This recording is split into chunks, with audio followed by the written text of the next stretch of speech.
Hello, I'm Swapnaa, and I work on the Inclusive Product Accelerator program. We help teams across Microsoft make our products more inclusive. Presenting during Teams in front of a live audience, be it in person or virtually, can be a daunting prospect for most people. This is especially true for those with anxiety, speech impediments, or a host of other disabilities. My colleague Meena has a stutter that can be so severe that she often resorts to using text to communicate with her team during meetings instead of speaking. Meena's stutter is affected by various factors: stress, time of day, background noise, the number of people around her, and the quality of the audience.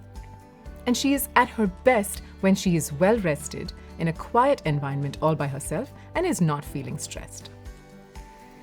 Cameo, a new feature in PowerPoint, helps users alleviate a part of their challenges by enabling them to record themselves in private. Users can record short segments of speech with as many retakes as needed and present their best selves in front of a live audience. Hi, Meena. Hey, Swapnaa. I'm done working on my slides for the accessibility event. I used PowerPoint Cameo to record myself so that I can simply play the recording during the live meeting. I would love for you to focus on slide 3 in particular.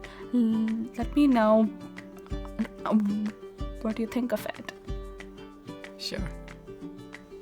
Accessibility means to make sure that all products and services are accessible to people with disabilities. That looks great.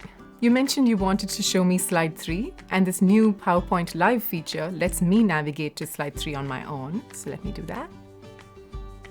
How do we make sure that our products are accessible to those with disabilities? First, don't wait until the end to start your accessibility journey. Make accessibility a part of your design process and include people with disabilities from the start. Meena, you nailed it. Thank you. Thank you so much, Swapnaa. Cameo in PowerPoint is now available in both Windows and Mac desktop. What's more, Cameo support for PowerPoint Live is now available in Microsoft Teams, therefore reaching a much broader audience and bringing users around the world a coherent, one Microsoft experience.